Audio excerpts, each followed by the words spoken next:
بسم الله الرحمن الرحيم سورة المجادلة قد سمع الله قول التي تجادلك في زوجها وتشتكي إلى الله والله يسمع تحاوركما ইন্নাল্লাহা সামিউম বাসীর। নিশ্চয়ই আল্লাহ শুনেছেন সেই মহিলার কথা যে তার স্বামী সম্পর্কে আপনার সাথে বিতর্ক করছে এবং আল্লাহর কাছে অভিযোগ করছে, আর আল্লাহ তোমাদের কথোপকথন শুনছেন। নিশ্চয়ই আল্লাহ সর্বশ্রোতা সর্বদ্রষ্টা। আল্লাযীনা ইউযাহিরুনা মিনকুম মিন নিসাইহিম মা হুন্না উম্মাহাতিহিম ইন উম্মাহাতুহুম ইল্লাল্লাঈ ওয়ালাদনাহুম ওয়া ইন্নাহুম লায়াকুলুনা মুনকারাম মিনাল কওলি ওয়া যুরা ইন্নাল্লাহা লাআফুন গফুর। তোমাদের মধ্যে যারা নিজেদের স্ত্রীদেরকে মায়ের সাথে তুলনা করে, জিহার করে, তাদের স্ত্রীগণ তাদের মা নয়, তাদের মা তো কেবল তারাই যারা তাদের জন্ম দিয়েছেন, আর তারা এক কঠিন মিথ্যা ও ঘৃণ্য কথা বলে। তবু আল্লাহ অবশ্যই ক্ষমাশীল,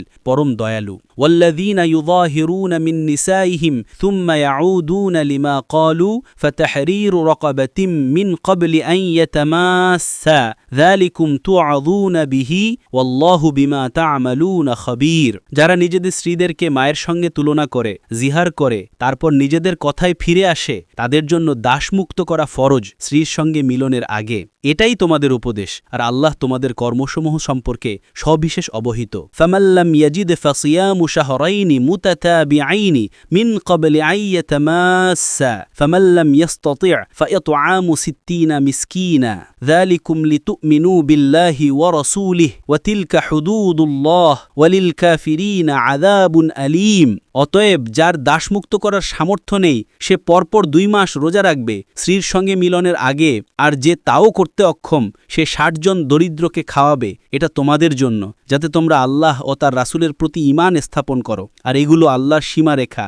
আর কাফেরদের জন্য রয়েছে কঠিন শাস্তি। ইন্নাল্লাযীনা ইউহাদ্দুনাল্লাহা ওয়া রাসূলাহু কুবিতু কামা কুবিতাল্লাযীনা মিন ক্বাবলিহিম ওয়া ক্বাদ আনজালনা আয়াতিন বাইয়িনাত ওয়া লিল কাফিরিনা আযাবুম মুহিন।